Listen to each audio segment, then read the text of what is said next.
Hello everyone, welcome to Chess Visor, your wise choice to improve your chess.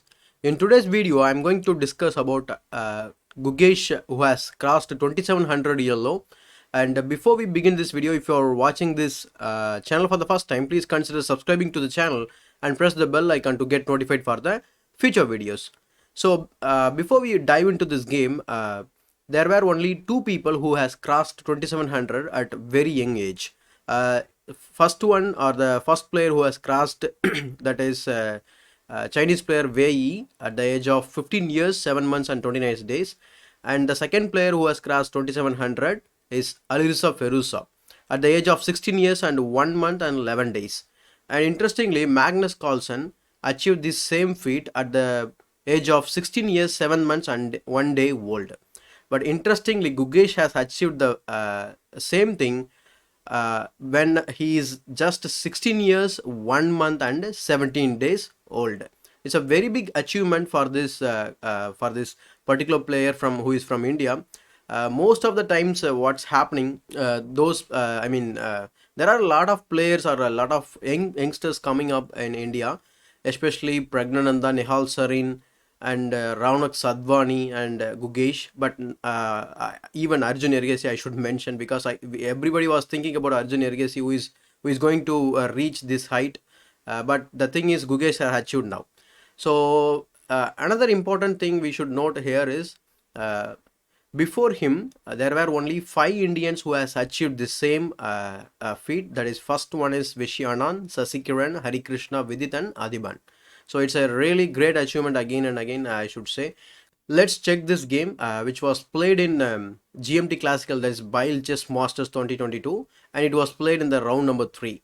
And he was paired against Quang Liem, and he was handling the black pieces. So we will simply look the game from the black's perspective. So without much delay, let's get started the game.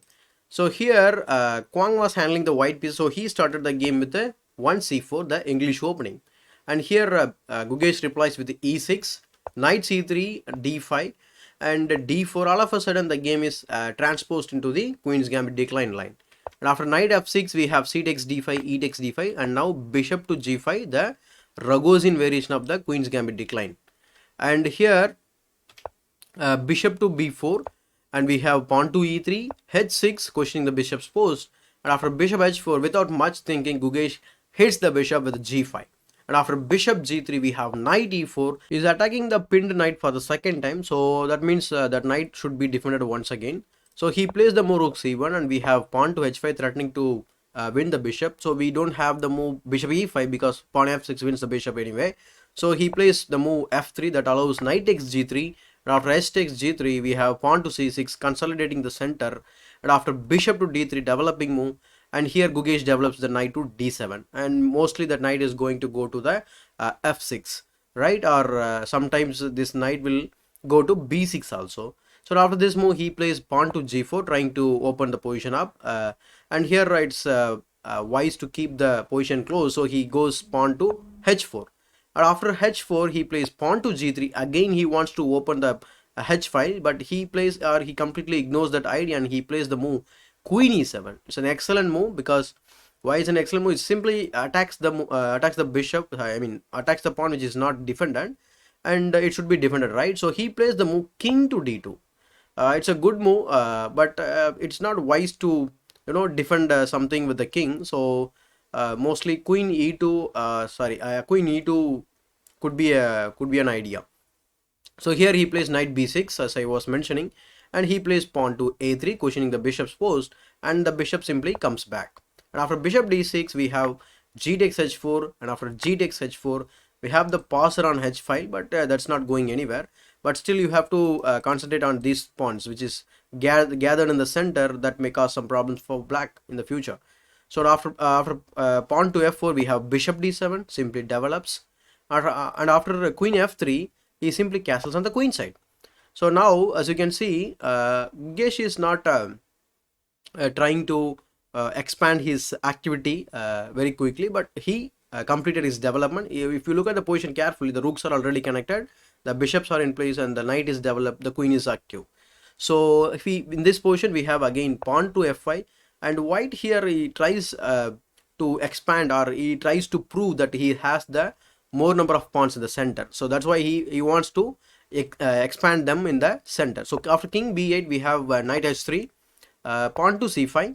Now the thing is, this is a very important principle whenever you are playing in the middle game, right? So what is the principle? Your opponent, whenever your opponent king is the center, what you should do? You should open the center. That's what Gukesh is doing here. And after c5 we have pawn to f6, the intermediate move. And after queen f8, keeping the queen on the same diagonal, we have pawn to g5. So it's kind of looking dangerous, because at one point of time one of the pawns are going to be passed, right? So that's a problem in the long run.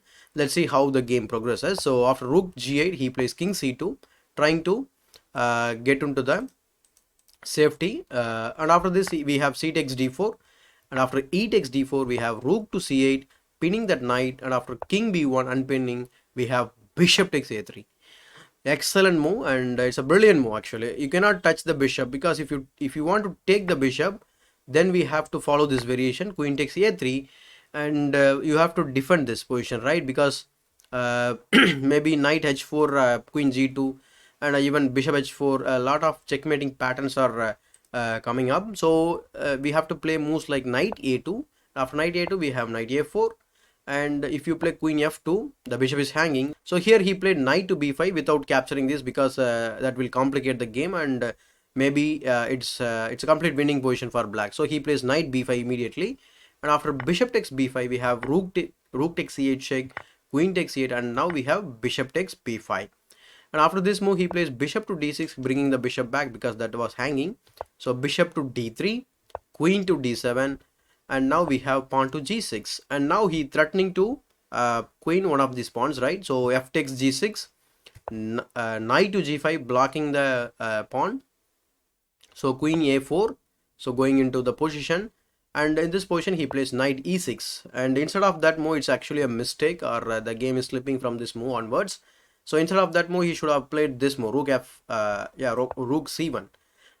Rook c1 we have queen takes d4, but after f7 we have rook c8, rook takes, knight takes, and we have knight e6 hitting the queen. And after queen goes b4 we have the promotion, but the thing is it's an equal game.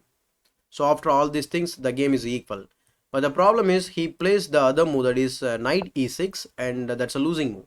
And now Gukesh immediately plays rook c8, grabbing the c file, and after this move he plays another move, that is queen to d1. That's actually a mistake. Why it's a mistake? In this position you are actually, white was trying to promote one of his pawns, right? And it's the right time to push the pawn to f7, but for some reason he didn't do that, and rather he played another move, that is queen d1, and that's a mistake now again. And here Gukesh plays queen to d7, and we have queen to g4. Best choice would be to play queen to e2 or knight g5, something like that, but he plays the move queen to g4. But we have knight to c4 going in again. So bishop takes c4, d takes c4, we have rook takes h4, but now comes c3. This is an excellent move. Again, it's a brilliant move, I should say, because it simply opens the line against the king to attack him, right? So you must capture it, otherwise we are going to capture for nothing. Again, it is going to be a problem because we have the rook check and followed by queen check, and mostly you are getting checkmated in few moves. So he takes the pawn, and after this we have queen b5 check, king c2. There are multiple checks were given in this position. So after queen a4 check, king d2, queen a2 check, king d1, queen b3 check, king e2, rook e8. Continuously he has been harassing the king, but now at one point of time the knight is lost now. So it's in the pin, so he cannot be defended further. So he plays the move f7, but the thing is we can simply take, because it is coming with a check, and the bishop is taking care of the f8 square. Okay, and after this move he plays king to d2, but now we have king c7. It's a quiet move. All of a sudden he does some quiet move in this position, and after this move Quang plays rook h7, and but now we have queen b2 check, and after king to d3, queen b1 check, king to d2, queen e1 check, and now we have king c2, and after that we have rook e2 check. But now the checkmate is unavoidable because he plays the move king b3, and after this move we have queen b1 check. So there is no going back to the second rank now.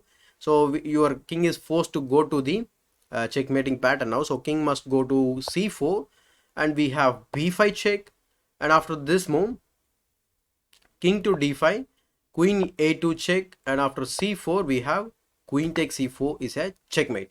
And before that, I think in this position, after yeah, after queen to b1 check, I think Quang resigned the game. So it's a brilliant game by Gukesh. And what do you think about his achievement? And will you be able to beat some of the super grandmasters who is already there in the top, or will you be able to uh, you know try to challenge Magnus Carlsen, or who is going to be the world champion in future? So I don't know, but what's your thoughts? Please let me know your ideas in the comment section below. Please give me any suggestions to make the channel better. And yeah, if you like this video, give it a thumbs up. And in case if you're not subscribed to my YouTube channel ChessWiser, please consider subscribing to the channel and press the bell icon to get notified for the future videos. As usual, this is ChessWiser, your wise choice to improve your chess.